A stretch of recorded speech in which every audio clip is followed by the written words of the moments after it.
তুমি চরিত্রহীন হবা কেন? তুমি দুশ্চরিত্র হবা কেন ভাইয়া? কিসের অভাবে নষ্ট হয়ে গেল? কিসের অভাবে? খোদার 365 দিনের এক বছরে তোমরা যেই ছেলে কোনোদিন ফজরের নামাজ পড়লা না, প্রিয় ভাই ইনসাফের সাথে বলো, এটা মুসলমান? মুসলমানের বাচ্চা তো নিকৃষ্ট হয়। তুমি কোনো মায়ের ঘরেও জন্ম নিছো, মুসলমানের ঘরে?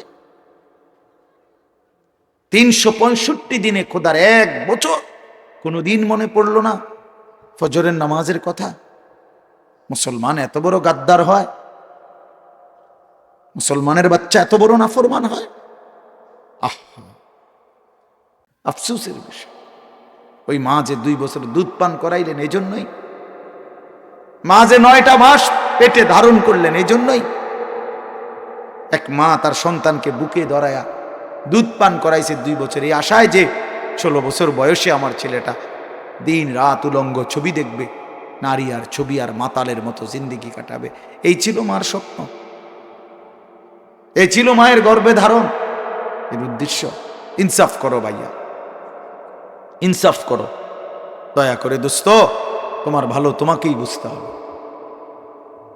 তোমার কল্যাণ বুঝার তোমাকেই বুঝতে হবে। এই পৃথিবী স্বার্থপর, স্বার্থপর এই দুনিয়া। কেউ কাউরে মনে রাখে না, কেউ কাউরে মনে রাখে না, কেউ কাউরে মনে রাখে না। এই দুনিয়া, আমার যেদিন মৃত্যু হবে সেদিনও পৃথিবীতে আলো উঠবে, সূর্য উঠবে। এই রং তামাশার, এই দুনিয়ার ব্যস্ততার এই ফুর্তি চলতেই থাকবে, কিন্তু আমি কবরে চলে যাই না। এই জন্য আমাদের প্রত্যেকেই এটা ইনসাফের সাথে ভাবা উচিত। অনিবার্য এক বাস্তবতা, প্রিয় ভাই, চিরন্তন এক সত্য যে আমাকে মরতে হবে। পৃথিবীর কোনো যুক্তি, কোনো বিশ্লেষণ, কোনো শক্তি, কোনো ক্ষমতা, কোনো বাহাদুরি দিয়েই যেহেতু মৃত্যুকে আমি আড়াল করতে পারবো না, কবরকে আমি ঠেকাইতে পারবো না, অতএব যেই পরিস্থিতির মুখোমুখি আমাকে হতেই হবে, বুদ্ধিমান বিবেকবান উচিত সেজন্য নিজে প্রস্তুতি নাও। যেহেতু কবরে যেতেই হবে আমাকে, কোনো যুক্তি নাই বলে আমি বুঝি নাই, না না বুঝলেও মরে যাবে, খেয়াল না করলেও মরে যাবে, হাসলেও মরণ, কাঁদলেও মরণ। সুখের অট্টালিকাতেও মৃত্যু হয়, জীর্ণ কুঠির কুড়ে ঘরেও মৃত্যু হয়। জীবনে যে কোনোদিন সুখ দেখে নাই সেও মরে যাবে, জীবনে যে কোনোদিন দুঃখ দেখে নাই সেও মরে যাবে। তাহলে ভাইয়া বাপ, যে মৃত্যু আমাকে বরণ করতেই হবে, যেই কবরে আমাকে যেতেই হবে, কোনো ফাঁক ফুক নাই, কোনো সাইড নাই, তাহলে তার জন্য প্রস্তুতি নেওয়া, তার জন্য বাবা যে সেখানে আমার কি হবে, সেখানে আমাকে কি করতে হবে। খোদার কসম, এতটুকু বিবেক বুদ্ধি খাটানো এটা একটা সুস্থ মানুষের দাবি, সুস্থতার দাবি, এটা ইনসাফের দাবি, বিবেকের দাবি। এতটুকু বিবেক যদি কাজ না করে, ধরে নিতে হবে তার আকলই নাই, দেমাগই নাই, দেমাগই নাই। এজন্য কুরআনুল কারীমে আল্লাহ তাআলা বলছে, নাফরমানের দিল আছে কিন্তু কিছুই বোঝে না, নাফরমানের কান আছে শোনে না, চোখ আছে দেখে না। এজন্য আল্লাহ তাআলা বলছেন, উলাইকা কাল আনআম, নাফরমান এক ধরনের জানোয়ার। প্রত্যেক পাপী হলো এক ধরনের জানোয়ার, নাফরমান জানোয়ার বেটা। আনআম চতুষ্পদ জন্তু, কারণ যার বিবেক কোনো কাজ করে না, বানানেওয়ালাকে চেনে না, সে চিনল কি? সৃষ্টিকর্তাকেই যে বোঝে না, খোদার কসম সে কিছুই বোঝে না, কিছুই বোঝে না, কোথাও নাই। বরং সফলতা কিংবা ব্যর্থতার জন্য আল্লাহ তাআলা কবুল করলেন কিনা সেটা দেখার বিষয়, সেটা দেখার বিষয়। এজন্য দোস্ত, অনুরোধ আমার, অল্প হোক কথা, কিন্তু মনোযোগ দিলে বরকত, মনোযোগ দিলে বরকত। যে যত বেশি তাকায়া শুনবে, আল্লাহ তাআলা তার জিন্দেগি তত বরকত দিবে।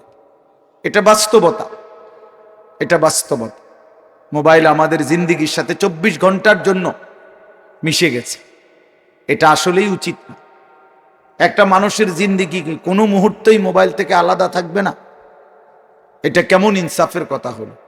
আল্লাহর কথা হচ্ছে, কোরআনের কথা হচ্ছে, ওলামায়ে কেরাম নসিহত করতেছেন, এই সময়ও যদি আমার দিল আন্তরিক না হয় তো আর হবে কখন?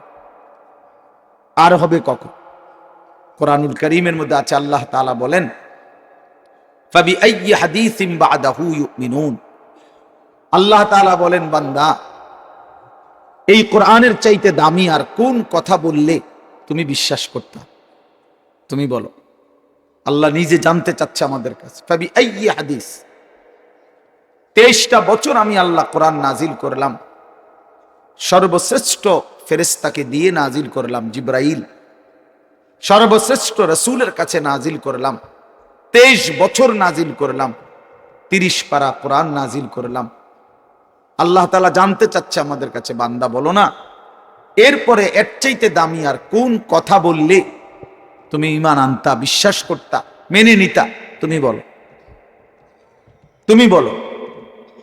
এজন্য কোরআনুল কারীমের প্রতি আন্তরিক হওয়া, আল্লাহর কথার প্রতি সর্বোচ্চ মনোযোগী হওয়া, এটা আল্লাহর আদেশ, কোরআন শরীফের আদেশ এটা।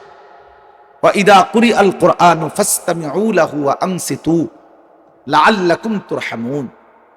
আল্লাহ তাআলা কোরআনে বলছে, যখন কোরআন পড়া হয় তখন তোমরা ফাসতামিউ লাহু, মনোযোগ দিয়ে শোনো, এবং ওয়া আনসিতু, চুপ থাকো, লাআল্লাকুম তুরহামুন, অবশ্যই তোমাদের উপরে রহমত বর্ষিত হবে। তাইলে দোস্ত, এটা জরুরি, একজনই শুনুক, আমার কোনো অসুবিধা নাই। মাওলানা আল-আযীম وقال نبينا صلى الله عليه وسلم من لم يدع قول الزور والعمل به فليس لله حاجة أن يدع طعامه وشرابه اللهم صل على محمد وعلى آل محمد كما صليت على إبراهيم وعلى آل إبراهيم إنك حميد مجيد اللهم بارك على محمد وعلى آل محمد كما باركت على إبراهيم وعلى آل إبراهيم إنك حميد مجيد سبحانك لا علم لنا إلا ما علمتنا إنك أنت العليم الحكيم الحمد لله আল্লাহ পাক রব্বুল ইজ্জত সুল জালাল ওয়াল ইকরামের ফজল কারাম, রব্বুল আলামিনের অপরিসীম ইহসান, মেহেরবানি, দয়া, আল্লাহ তাআলা আমাদেরকে আজ 17 ফেব্রুয়ারি 2025 রোজ সোমবার কুমিল্লা জেলা মুরাদনগর উপজেলাধীন রহিমপুর যুব সমাজ ও প্রবাসীদের উদ্যোগে আজকের এই তৃতীয় বার্ষিক ইসলামী সম্মেলনে আল্লাহ তাআলাই আমাদেরকে আসবার, বসবার, আল্লাহর জন্যই জমা হওয়ার তৌফিক দান করেছেন। এজন্য আমরা সকলেই বলি আলহামদুলিল্লাহ। প্রিয় ভাই নওজোয়ান, এই যে এদিকে এবং ওইদিকে যারা দাঁড়িয়ে আছো, ভাইয়া তোমরা ভিতরে এসে বসো, ভেতরে বসো ভাইয়া। ভিতরে বসার মধ্যে অনেক বরকত আছে, অনেক নেকি আছে। সবাই মিলে ফাঁকা জায়গা পূরণ করে বসলে এই বসবার কারণে আলাদা অনেক নেকি হবে। এক মুমিনের উচিত সর্বোচ্চ নেকি তালাশ করা, অর্থাৎ যতভাবে আমার নেকি অল্প একটু বাড়বে সেই সুযোগটুকু গ্রহণ করা। এই জন্য দয়া করে প্রত্যেকে আমি অনুরোধ করছি, চোখের সামনে যারা দাঁড়িয়ে কমপক্ষে প্যান্ডেলের সীমানার ভিতরে, তারা বসে পড়ে, বসলে ভালো। ভাই বাংলা বুঝতেছেন? এই যে আপনারা ওই যে দাঁড়িয়ে আছেন, আপনারা বসেন, স্বেচ্ছাসেবক ছাড়া বাকিদেরকে বসান। তোমরা যারা ভাই এই এখানে উপরে বসছো, নিচে বসো। এই যে স্কুলের বারান্দায় যারা বসছো, নিচে বসো ভাই। এত সকালে এত অলস হয়ে গেলে ভবিষ্যৎ কি? আসো সামনে। মাশাআল্লাহ। দ্বিতীয় অনুরোধ হলো, কোরআনুল কারীমের মধ্যে আছে আল্লাহ তাআলা বলছেন ওয়াহদি ইলাইহি মান ইউনীব, বান্দা যখন আল্লাহর দিকে ঝুঁকে আসে তো আল্লাহ তাআলা তার চাইতে বেশি এগিয়ে হেদায়েত দিয়ে থাকে। এজন্য নিয়ম হলো আল্লাহর প্রতি মনোযোগী হইতে হয়, আল্লাহর কথার প্রতি আন্তরিক হইতে হয়। সর্বোচ্চ আন্তরিকতা, মনোযোগ, একাগ্রতা যার যত বেশি, আল্লাহ তাআলার কোরআনের দ্বারা তার পরিবর্তন তত বেশি। এজন্য দোস্ত, যারা এই হাতে ধরা মোবাইল এগুলো নামাও, ভাইয়া নামাও। আমি নিষেধ করলাম পরিষ্কার, এই যে হাতে ধরে মোবাইল রেকর্ড করা যাবে না, ভিডিও করা যাবে না, স্পষ্ট নিষেধ করলাম আমি। যার আমার এই কথা পছন্দ হয় না তুমি উঠে চলে যাও, কোনো অসুবিধা নাই আমার। আমি শ্রোতা গুণী না কোনোদিনও, আমার জীবনেও কখনো আমি শ্রোতা গুণে ওয়াজ করি নাই। তো এই হিসাবে মেহেরবানি করে আমি ইখতিয়ার দিলাম, যার যখন উঠে যাইতে মন চায় কোনো অসুবিধা নেই, এটা কোনো সমস্যা না। সফলতা কিংবা ব্যর্থতার জন্য সংখ্যা কোনো বিষয় না, যে 10,000 মানুষের সামনে ওয়াজ করলে সফল আর 10 জনের সামনে বললে উনি ব্যর্থ, এমন কথা কোরআন সুন্নাতে নাই, কোথাও নাই। বরং সফলতা কিংবা ব্যর্থতার জন্য আল্লাহ তাআলা কবুল করলেন কিনা সেটা দেখার বিষয়, সেটা দেখার বিষয়। এজন্য দোস্ত, অনুরোধ আমার, অল্প হোক কথা, কিন্তু মনোযোগ দিলে বরকত, মনোযোগ দিলে বরকত। যে যত বেশি তাকায়া শুনবে আল্লাহ তাআলা তার জিন্দেগি তত বরকত দিবে। এটা বাস্তবতা, এটা বাস্তবতা।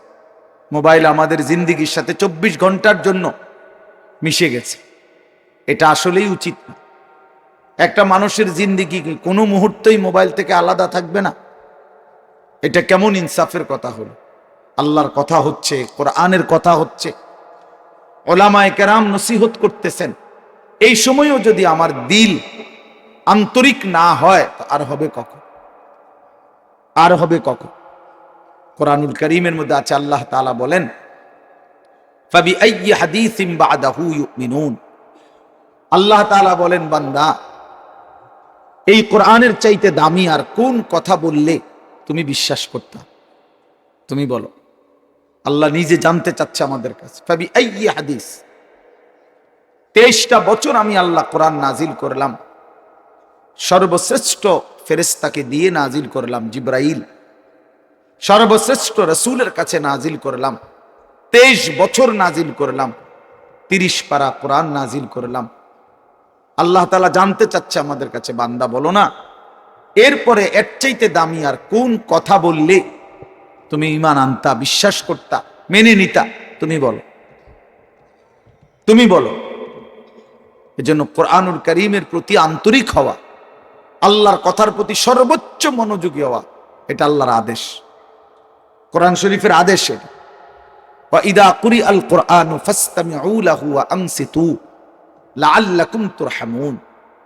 আল্লাহ তাআলা কোরআনে বলছে, যখন কোরআন পড়া হয় তখন তোমরা ফাসতামিউ লাহু, মনোযোগ দিয়ে শোনো, এবং ওয়া আনসিতু, চুপ থাকো, লাআল্লাকুম তুরহামুন, অবশ্যই তোমাদের উপরে রহমত বর্ষিত হবে।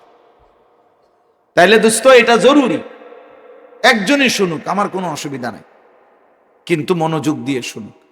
গাফেল কোনোদিন লাভবান হয় না। এই খামখেয়ালি করতেছে, কেন হাসে, কেন কাঁদে। এখন মনে করেন রাত 11টা বাজে, এখন এত রাত্রে বুট খাওয়ার কি যুক্তিকতা? না কথার কথা, ইনসাফ করে বলেন। ভাইয়া মস্কারি করো না, ভাবতে শেখো। একটা বিবেক কি বলে? রাত 11টা বাজে, এটা কি যুক্তিকতা হইতে পারে? আল্লাহর কথার প্রতি খামখেয়ালি, এই অপদার্থই থেকে যায়। এই জীবনেও কোনোদিন জিন্দেগি সুন্দর হয় না, গাফেলের জীবন কখনোই সুন্দর হয় না। এই খামখেয়ালি আর কি, অবহেলা। কোরআন শরীফে আছে, আল্লাহ তাআলা স্পষ্ট বলছেন, যত লোক জাহান্নামী হবে, সমস্ত জাহান্নামী ব্যক্তির একত্রিত পরিচয় আল্লাহ বলছেন উলাইকা হুমুল গাফিলুন, এরা মূলত গাফেল। এজন্য ভাইয়া বুট বাদামও খাইও না। আমার কত হলো অল্প সময় দিল দিয়ে আন্তরিকতা নিয়ে নিজের ভালো নিজের কল্যাণের জন্য আল্লাহর কথা শুনলে বরকত হবে, আল্লাহর কথা শুনলে বরকত হবে। লাআল্লাকুম তুরহামুন, আল্লাহ বলছে মনোযোগ দিলে, চুপ থাকলে আমি আল্লাহ তোমাদের উপরে রহমত বর্ষণ করব, রহমত বর্ষণ করব। কোরআন শরীফে আছে স্পষ্ট, ওমান আযলামু মিম্মান যুক্কিরা বিআয়াতি রাব্বিহি সুম্মা আ'রাযা আনহা। তার চাইতে বড় জালেম পাপী আর কেউ হইতে পারে না, যার সামনে আল্লাহর কোরআন তেলাওয়াত করা হয় অথচ সে তার থেকে বিমুখ, অমনোযোগী। খোদার কসম আল্লাহ বলছে সে সবচেয়ে বড় জালেম। ইন্না মিনাল মুজরিমিনা মুনতাকিমুন, আল্লাহ বলেন এমন পাপী এমন নাফরমান থেকে আমি নিজে প্রতিশোধ নেব, প্রতিশোধ নেব। তার মানে জীবনভর আল্লাহ তাআলা এটা ওয়াদা দিয়ে রাখছে, আমার কথার প্রতি অবজ্ঞা করলা তোমার প্রতিশোধ আমি নেব, তোমার বরবাদি তুমি দেখবা নিশ্চয়। এই জন্য আমরা আন্তরিক হওয়া চাই আল্লাহর কথার প্রতি। কোরআনুল কারীমের মধ্যে আছে তাকশাইরু মিনহু জুলুদুল্লাযীনা ইয়াখশাউনা রাব্বাহুম। আল্লাহ পাক নিজে বলছে কোরআনুল কারীমের বৈশিষ্ট্য, কোরআন যখন মুমিন শুনবে তো যাদের কলিজার ভিতরে আল্লাহর ভয় আছে তাদের শরীরের চামড়া পশম সহ দাঁড়িয়ে যাবে, শিহরে উঠবে শরীর, সারা দেহের চামড়া নড়ে উঠবে। আল্লাহর কোরআনের বৈশিষ্ট্য এটা। হাদিসের মধ্যে আছে আল্লাহর নবী সাল্লাল্লাহু আলাইহি সাল্লাম হযরত আব্দুল্লাহ ইবনে মাসউদ বলছেন, আমি নবীজির সামনে কোরআন পড়ে শুনাইলাম, নবীজিকে শুনাইছেন উনি। তিনি বলেন আমি 40 আয়াত একটানা নবীজির সামনে তেলাওয়াত করলাম মাথা নিচের দিকে নামাইয়া। 40 আয়াত পড়ার পর নবীজি আমাকে বললেন হাসবুকাল আন, এখন থামো। এই এই লাল শার্ট, এই যে খুঁটির মধ্যে হেলান দিয়ে আছো তুমি, তুমি সরো এখান থেকে, ফালতু কোথাকার বেটা, ফাইজলামি করো কেন এখানে? তোমারে তো বাধ্য করে নাই কেউ, ফাইজলামি না থামলে বাইরে যাও। মস্কারি করে অনেকে আছে এমন গাদ্দার যে হুজুর আমি কোনোদিন কারো কথা শুনি না, আপনি বললে হবে কি? কথা বোঝেন নাই? সাবধান ভাইয়া, আমার কোনো আপত্তি নাই, তুমি চলে যাও, কোনো সমস্যা নাই। গাফেলকে বলে কোনো দরকারই নাই আমার, কিন্তু আল্লাহর কথার প্রতি মনোযোগী হইতে হবে। প্রতি ঘন্টা আমারও, প্রতি ঘন্টা আপনারও, প্রত্যেক মিনিট আমারও, প্রত্যেক মিনিট আপনারও। যে হায়াত আপনার যায় সেই হায়াত আমারও যায়, প্রত্যেক সেকেন্ড আমারও যায় আপনারও যায়। এক বুজুর্গকে আমরা কিতাবে পড়ছি, কিমাতুজ জামান ইনদাল উলামা, একটা প্রসিদ্ধ আরবি কিতাব আছে, ওলামায়ে কেরামের নিকট সময়ের মূল্য। ওই বইতে আছে এক বুজুর্গকে এক ব্যক্তি আইসা বলছে, হযরত আপনার সাথে আমি একটু কথা বলতে চাচ্ছি। হযরত বললেন কোনো দ্বীনি মাসআলা? বললেন না, এমনিই একটু কথা বলুন। উনি বলছেন তাহলে তুমি সূর্যকে যেটুকু সময় তুমি কথা বলবো ওইটুকুর জন্য থামায় রাখো। কসম আমরা কিতাবে পড়ছি। উনি বলছে তুমি সূর্যকে থামায় রাখো, যেটুকু সময় তুমি আমার সাথে কথা বলবা ওইটুকু সময়ের জন্য যদি তুমি সূর্যের গতি থামায় রাখতে পারো তাহলে কথা বলতে পারো, নাই তো আমার এইটুকু সময় তুমি নষ্ট করার কোনো অধিকার রাখো না। এই 20 মিনিট তো আমার সময়, তুমি আমার সেই 20 মিনিট নষ্ট করবা কেন? এই আধা ঘন্টা তো আমার টাইম, তুমি আমার হায়াতের আধা ঘন্টা নষ্ট করবা কেন? হ্যাঁ, প্রয়োজনীয় মাসআলা হইলে বলতা, শুধু শুধু কথা, শুধু শুধু কি জামা এটা জাফানি টরে কত দিয়া লইছেন? 260 টাকা। ধরু মিয়া 220 টাকা দিয়া সিল্লাইয়া বেছে। হ্যাঁ, আমারে কইতেন মিয়া কয় গজ লাগবে মিয়া? হ্যাঁ, আমার পরিচিত কত দোকান আছে। হ্যাঁ, এই মানে এই বলতেছে এটার উপরে বেডার এটা সিলাইয়া আজকে 3 মাস হয়ে গেছে, ওই জামাটা পরে হে এখন 220 টাকা দিয়ে কাপড় কিনে। এগুলা অপ্রয়োজনীয় কথা না, বেহুদা কথা, অনর্থক কথা। এই জন্য দোস্ত ভাইয়া, জিন্দিগি এত গাফেল হইতে নাই। সারাক্ষণই খামখেয়ালি, হাসি মজাক ঠাট্টা, এত মাতাল, এত পাগল, এত প্রতিবন্ধী। তুমি প্রতিবন্ধীর দিকে তাকায় দেখো, পাগলের দিকে মাতালের দিকে তাকায় দেখো, সে তো সারাক্ষণ অ্যাবনর্মাল। কিন্তু ইমানদার মোমেন সুস্থ মানুষ, তার জিন্দিগির হিসাব থাকে, পরিকল্পনা থাকে। আমি হাসবো কেন, কাঁদবো কেন, আমি হাঁটবো কেন, বসবো কেন, আমি ঘুমাবো কতক্ষণ, আমি জাগবো কতক্ষণ। আমার যদি জিন্দিগির কোনো হিসাব কিতাব না থাকে, এ তো অসুস্থ, এ তো পাগল মাতাল ভাইয়া। জিন্দিগি যার কোনো লক্ষ্য উদ্দেশ্য নাই, টার্গেট নাই, গন্তব্য নাই, কোত্থেকে আসলাম, কেন আসলাম, কে আমারে বানাইলেন, কেন বানাইলেন, আহা, এটা কি কোনো জিন্দিগি ভাইয়া? বলো ছেলেরা, রাতের বাজে 3টা তুমি ঘুমাও না, দিনের বাজে 10টা তুমি ওঠো না, এটা কি জিন্দিগি? রাত 3টা বাজে গেছে তুমি ঘুমাচ্ছ না কেন? সকাল 10টা বাজে গেছে তুমি উঠছো না কেন? তোমার ঘুমেরও কোনো সিস্টেম নাই, উঠারও কোনো সিস্টেম নাই। সারা রাত উলঙ্গ ছবি দেখে, নারী দেখে, জিনা ব্যভিচারের দৃশ্য দেখে নাফরমান ঘুমায় আছে। সকাল 10টা বাজে গেছে, উঠারও কোনো নাম নাই। আহা, আল্লাহ নবী সাল্লাল্লাহু আলাইহি ওয়াসাল্লাম বলছেন, খোদার কসম, নবীজি বলছেন যে ফজরের নামাজ পড়ে না সে খবিস। খবিস, এটা খবিস, খবিস আন নফস, ওই ব্যক্তি খবিস, কাসলান, অলস। নবীজি বলছেন, যাকা রাজুলুন বালা শাইতানু ফি উযুনাইহি, যে ফজরের নামাজ পড়ে না, শয়তান তার 2 কানে পেশাব করে দেয়। শয়তান পেশাব করে দেয়। নবী সাল্লাল্লাহু আলাইহি ওয়াসাল্লাম বলেন, ফজরের নামাজ না পড়ে যেই নাফরমান ঘুম থেকে জাগে, ঘরের বাইরে বের হয়, সে শয়তানের, ইবলিসের পতাকা নিয়ে বের হয়। রায়াতুশ শাইতান, শয়তানের পতাকা নিয়ে বের হয়। এজন্য দোস্ত, আমরা এটা বোঝা উচিত। আমার কথা, প্রথম কথা এটা প্রত্যেকেই বোঝা উচিত, আমি মুসলমান, আমার একজন আল্লাহ আছেন, আমার শ্রেষ্ঠ রাসূল আছেন, আমার একটা কিতাব কোরআন আছে, আমার একটা ধর্ম ইসলাম আছে। 4টি সর্বশ্রেষ্ঠ নিয়ামত আমার আছে। আল্লাহ আমার রব, মুহাম্মদ সাল্লাল্লাহু আলাইহি সাল্লাম আমার রাসূল, কোরআন আমার কিতাব, ইসলাম আমার ধর্ম। এই 4টি সর্বশ্রেষ্ঠ নিয়ামত থাকার পর আমি পথহারা হব কেন? তুমি চরিত্রহীন হবা কেন? তুমি দুশ্চরিত্র হবা কেন ভাইয়া? কিসের অভাবে নষ্ট হয়ে গেল? কিসের অভাবে? খোদার 365 দিনের 1 বছরে তোমরা যেই ছেলে কোনোদিন ফজরের নামাজ পড়লা না, প্রিয় ভাই, ইনসাফের সাথে বলো, এটা মুসলমান? মুসলমানের বাচ্চা তো নিকৃষ্ট হয়। তুমি কোনো মায়ের ঘরেও জন্ম নিছো, মুসলমানের ঘরে? 365 দিনে খোদার 1 বছর কোনোদিন মনে পড়লো না ফজরের নামাজের কথা?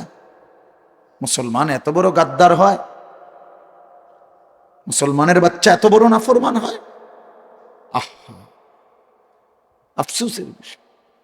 ওই মা যে 2 বছর দুধ পান করাইলেন, এই জন্যই। মা যে 9টা মাস পেটে ধারণ করলেন, এই জন্যই। এক মা তার সন্তানকে বুকে ধরায়া দুধ পান করাইছে 2 বছর, এই আশায় যে 16 বছর বয়সে আমার ছেলেটা দিন রাত উলঙ্গ ছবি দেখবে, নারী আর ছবি আর মাতালের মতো জিন্দিগি কাটাবে।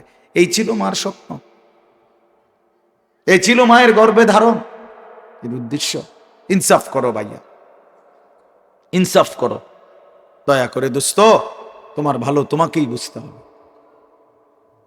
তোমার কল্যাণ বুঝার তোমাকেই বুঝতে হবে। এই পৃথিবী স্বার্থপর, স্বার্থপর এই দুনিয়া। কেউ কাউরে মনে রাখে না, কেউ কাউরে মনে রাখে না, কেউ কাউরে মনে রাখে না।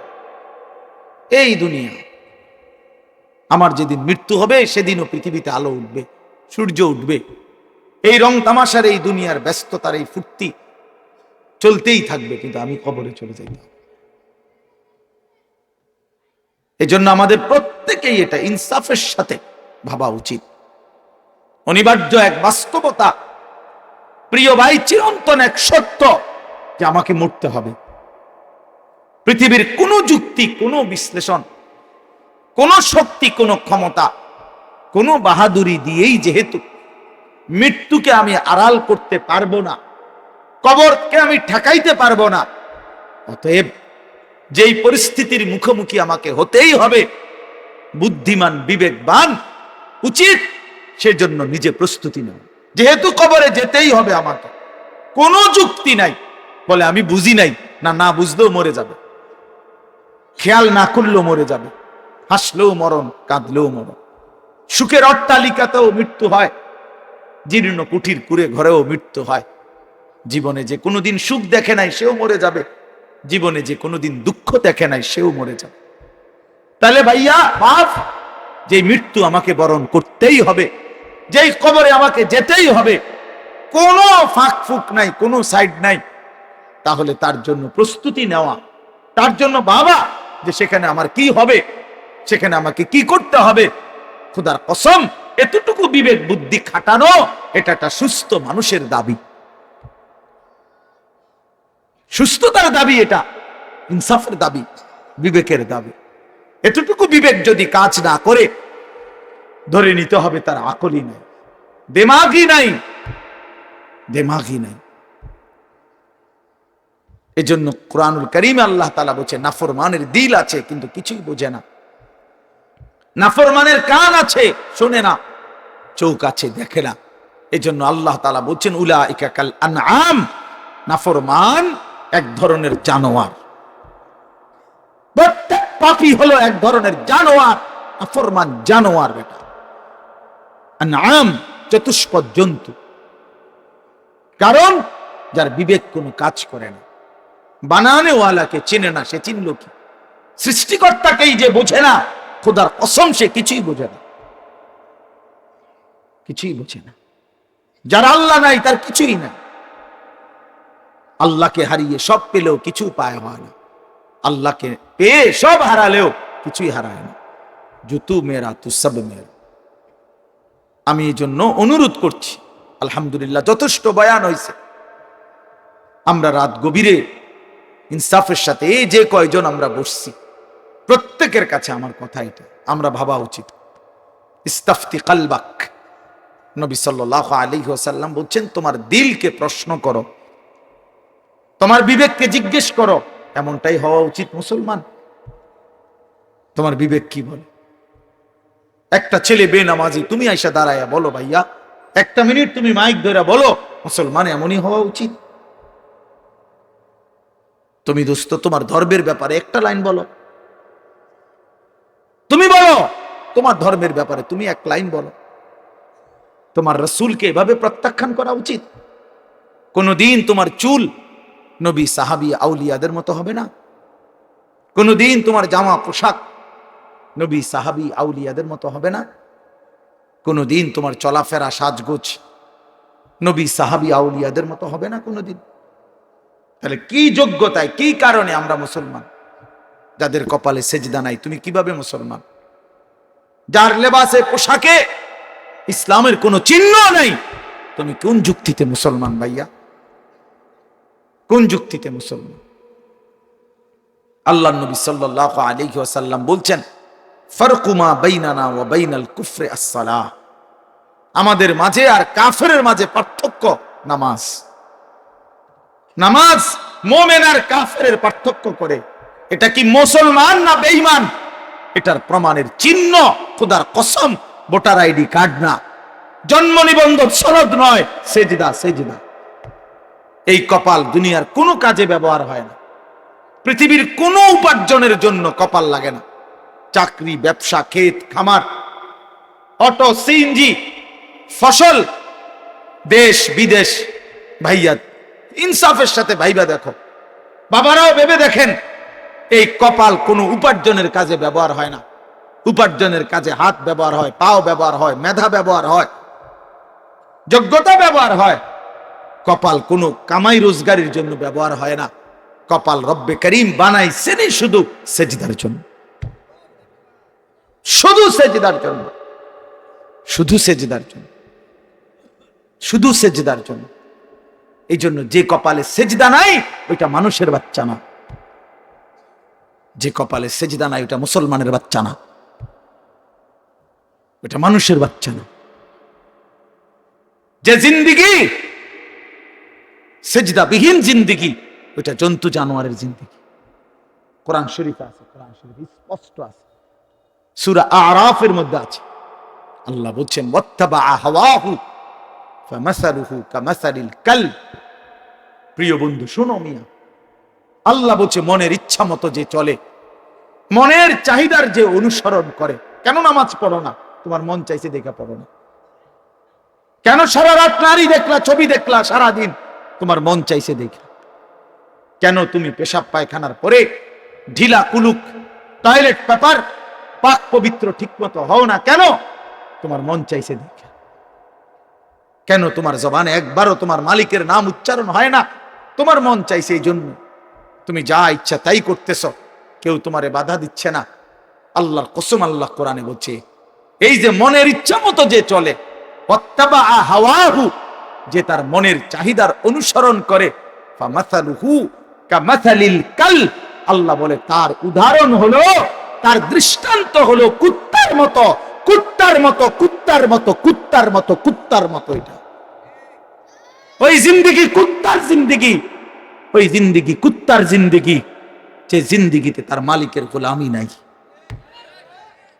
এই জন্য মনে রাখো, যাদের কপালে ছেলেরা সেজদা নাই, তোর জিন্দিগি কুত্তার জিন্দিগি। মনে রাখিস, আমার নাম মনে রাখিস, আমি বলছি, আমার নাম আনিসুর রহমান, আমার নাম মনে রাখো।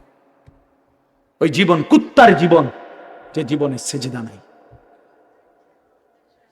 ওই জিন্দিগি জানোয়ারের জীবন, যে জীবনে মালিকের গোলামি নাই, আল্লাহর নাফরমানি চেয়েছে। কেন সেজদা দিবা না? তুমি মানুষ না? তুমি জানোয়ার? তুমি কুকুর? তুমি বিড়াল? তুমি শূকর? তুমি সেজদা দিবা না কেন? তুমি এক পবিত্র মায়ের ঘরে জন্ম নিছ, তুমি এক ইমানদারের সন্তান, তুমি কেন সেজদা দিবা না? বলুন বাপ, আপনারা যারা বাবা আছেন, আপনাদের কাছে আপনারা বুঝাপড়া করেন। মুসলমান যদি হয়ে থাকেন, বুঝাপড়া করেন নিজের ছেলের ব্যাপারে। আরে ছেলের বিদেশ পরে বেটা, ছেলের দুনিয়া পরে, ছেলের ঘর বাড়ি বিল্ডিং সোফা ফার্নিচার পরে। মিয়া আগে ছেলের সাথে বুঝাপড়া করেন। তুই যদি মুসলমানের বাচ্চা হয়ে থাকস, কেন ফজরের নামাজ পড়বি না? আমি যদি তোর বাপ হয়ে থাকি, তুই যদি আমার সন্তান হও, তাহলে ইমানদারের সন্তান কেমনে বেনামাজি হয়? ইমানদারের মেয়ে কেমনে বেপর্দা হয়? ইমানদারের স্ত্রী কেমনে বেপর্দা হয়? ইমানদারের সন্তান কেন 24 ঘন্টা আল্লাহর নাফরমানি করবে? আপনি তারে আল্লাহ চিনাইতে পারলেন না, জীবনে কি চিনাইলেন? আপনি তাকে বানানে ওয়ালা চিনাইতে পারলেন না। আহা বন্ধু, করলেনটা কি? আহারে বাপ, কি করলেন আপনি? কার জন্য সোফা বানাইলেন? কার জন্য খাট বানাইলেন? আপনার বানানো খাটে আপনার অসভ্য সন্তান সারা রাত উলঙ্গ ছবি দেখে। আপনার বানানো সোফাতে বসে আপনার স্ত্রী ছেলে মেয়ে রঙিন সিনেমায় নর্তকীর নাচ দেখে টেলিভিশনে বসে বসে। সফলতা এটা? এটা সফলতা? এটা কামিয়াবি আপনার? এটা কামিয়াবি? তো কি বুঝাইতে চাইলেন? এর দুর্বিবেক নাই বাবার? এতটুকু বিবেক হবে না? কোরআন শরীফে আছে সূরা হুদের মধ্যে, নূহ আলাইহিস সালাম ওনার বেঈমান সন্তানের জন্য যখন ডুবে যাচ্ছিল, দোয়া করছিল, ইন্না ইবনি মিন আহলি। এই শব্দটা বলছিল নূহ নবী, আল্লাহ ওই যে ছেলেটা ডুবে যাচ্ছে, এটা আমার পরিবার, আমার বংশধর, আমার সন্তান।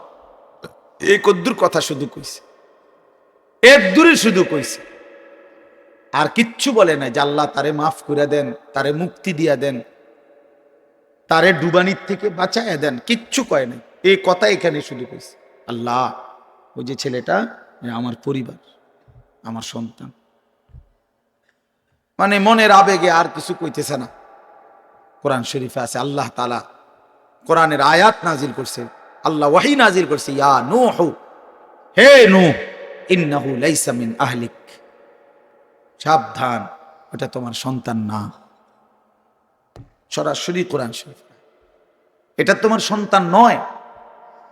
ইন্নাহু আমালুন গায়রু সালিহ, এটা বেআমল, গায়রু সালেহ। আমলে সালেহকে কি বলে? নেক আমল বলে। তাহলে আমলে গায়রে সালেহ এটাকে কি বলে? বদ আমল। এটা আপনারা বুঝছেন না কথা? এটা সহজ কথা। আল্লাহ বলছে ও বদ আমল, ও নাফরমান, অতএব ও আপনার সন্তান না। এজন্য আমি পরিষ্কার ছেলেদেরকে বলি, বাবা তোরা যারা বেনামাজি, তুই মুসলমানের সন্তান না। মনে রাখিস বেটা, তুই লাওয়ারিস, তুই বেওয়ারিস, তোর কোনো মা নাই, তোর কোনো বাবা নাই, তোর কোনো পিতৃ পরিচয় নাই। মোবাইলের ওই নর্তকী তোর পরিচয়, মোবাইলের ওই উলঙ্গ নারী তোর পরিচয় হইতে পারে না। তুই কোনো মুসলমানের বাচ্চা না, ইমানদারের সন্তান নাফরমান হয় না। মনে রাখো। দেখো নারী, দেখো, আরো দেখো, 16 বছর বয়সেই এত নারী দেখে ফেললা, 18 বছর বয়সেই এত উলঙ্গ ছবি দেখে ফেললা, বাকি জিন্দেগি কি করবা? বাকি জীবনটা কি করবা? সব তো দেখকেই লাইলা।